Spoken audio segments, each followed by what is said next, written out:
Breaking news right at this moment. Just minutes ago, House Democrats concluded a conference call about their strategy moving forward in the wake of Robert Mueller's explosive report.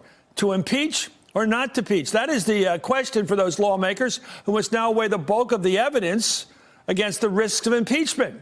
If they do impeach, the Republican-controlled Senate is unlikely to convict the president and remove him from office. But if they don't impeach, Democrats will abdicate a clear constitutional chance to hold this president fully accountable.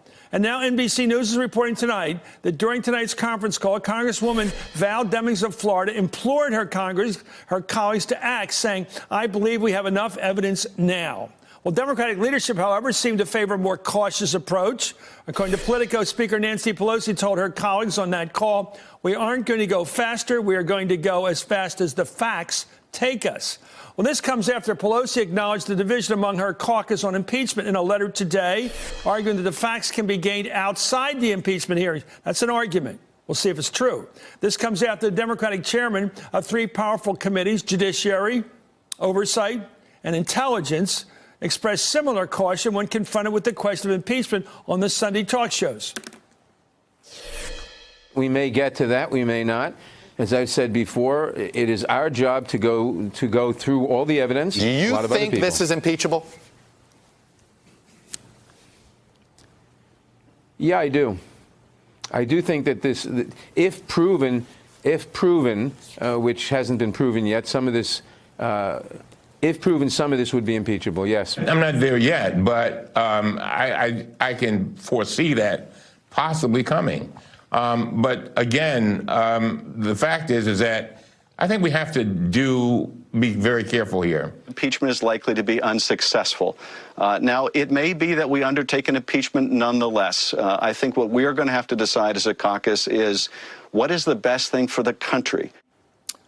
Well, despite the damning revelations in Mueller's report centered on obstruction of justice, the president said that he's not concerned about possible impeachment. Here's Trump at the White House Easter egg roll today.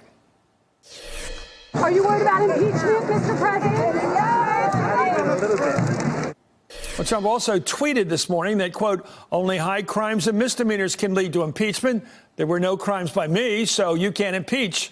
It was the Democrats that committed the crime. See what happens when you open them up? You don't go on offense. He does, not your Republican president." Well, however, a Reuters poll conducted last Thursday and Friday shows that in the wake of the Mueller report, Trump's approval rating has dropped to the lowest of this year. Just 37% of Americans now say they approve of his performance as president.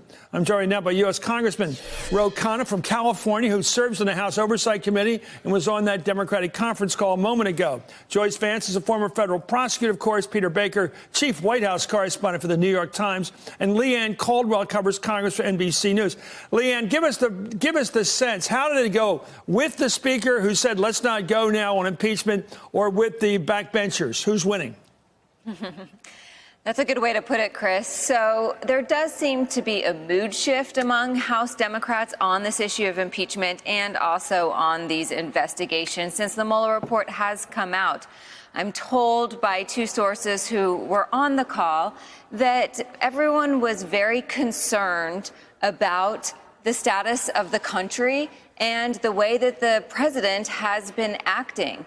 And so there is a shift in the appetite for continuing investigations, but we don't yet see any sort of talk of impeachment from the leadership. And that's where it really matters. The chairman of 6 important committees went through line by line on what they were investigating and were going to continue to investigate. And they said they were going to use every single tool in their arsenal. They're going to continue to conduct these investigations, but they did not say that they were going to start impeachment proceedings just yet, Chris. Well, did the usual people who are backbenchers, the young members, many of color who came into the Congress for, AOC and the others, and Presley, did they make statements today on that conference call for impeachment?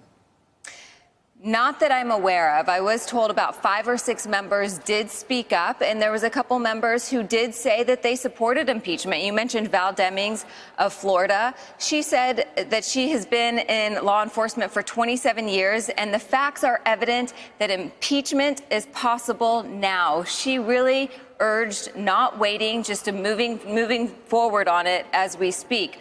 And then there was another member, Representative Huffman of California, and he urged Democratic leadership to talk about the danger of not impeaching. So he said that the messaging around the Democrats shouldn't be, do we impeach or not, but make the case to the public that it's more important to impeach than to not impeach. Chris?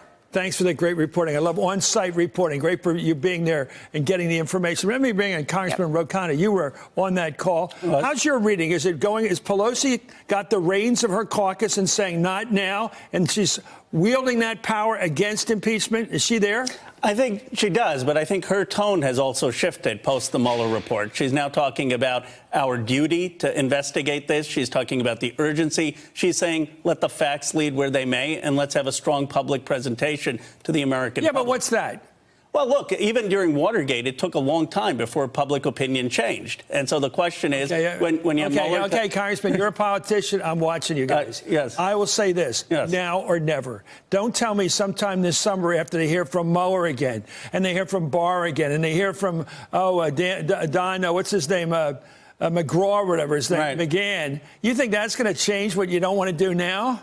You don't want to dive in the pool. I think Mueller's testimony and having people see that could make a difference. Could? You think it's probable or plausible? And look, we just got the Mueller report a week ago. You're nice to come in, but I think the whole caucus decided not to impeach.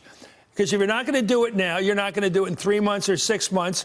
You know, the redacted little information is going to change you from nothing to impeach the guy? I do think it's important for the committees to do their work and to issue some reports. That's good. That Reuters poll, by the way, taken after the release of the Mueller report, also finds these are interesting numbers to take home with you tonight. 67% of Democrats, regular people, say he should be impeached. 2/3. 75% of Democrats, this is coming after the Mueller release, quit. You're not worthy to be president. So that's the backdrop I'm looking at. Let me go to Peter Baker on this. That is, of course, the people out there, just the people. But for some reason, the political people don't want to go respond to that. Your thoughts, Peter? Well, of course, your poll says that the poll you just cited says that 2/3 of Democrats think he ought to be impeached. But you need 2/3 of Democrats and Republicans in the Senate to impeach. That means you need 20 Republican senators.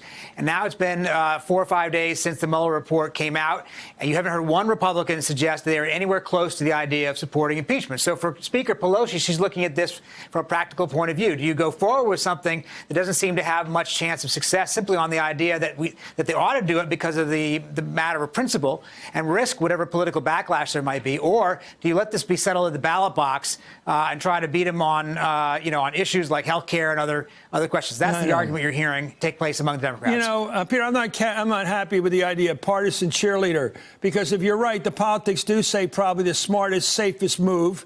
Like all those Democrats who voted for the Iraq War, that was the smart move. I'm so sick of the smart move, because inevitably the smart move, like in The Godfather, gets you killed. Because the cleverness of being against impeachment. Here's a question I have to ask. You can impeach with just a majority of the House. You can indict this guy for history. And let me go back to that, Peter. As a journalist, you write the big story. If you were Trump, would you like to be impeached? Would you really rather be impeached than not? Or in the end, is he just playing a game here? He knows it looks like hell in the history book to be impeached. I don't think Bill Clinton likes the fact that by the second or third paragraph in his obit, it's going to see impeached along with Andrew Johnson. Nobody likes being smacked by history that way. And so Trump says, oh, come at me. But I think the Democrats would be smart to impeach him. Let the Republicans defend this kind of behavior. I don't know. That's an argument. Let me go to Joyce Vance here. Joyce, high crimes and misdemeanors is about as clear a phrase as Robert Mueller's "I'm not going to exonerate on obstruction of justice." It seems like not only the special counsel, but the founding fathers left us with an uncertain trumpet. What the hell does high crimes and misdemeanors mean? It means whatever Congress wants it to mean, Chris. And so you make this really good point, which is that impeachment is about the same thing as indictment. Mueller does an investigation and decides whether to indict or not. But he's looking at very limited topics. He's only looking at whether there was a conspiracy between the campaign and the Russian government and whether there was obstruction. Congress has a much wider scope here. They can decide that just about any element of conduct is a high crime and misdemeanor. So lots of investigation, lots of opportunity to get people on board for a shared set of facts that can be used for decision making. Hey there, I'm Chris Hayes from MSNBC. Thanks for watching MSNBC on YouTube. If you want to keep up to date with the videos we're putting out, you can click subscribe just below me or click over on this list to see lots of other great videos.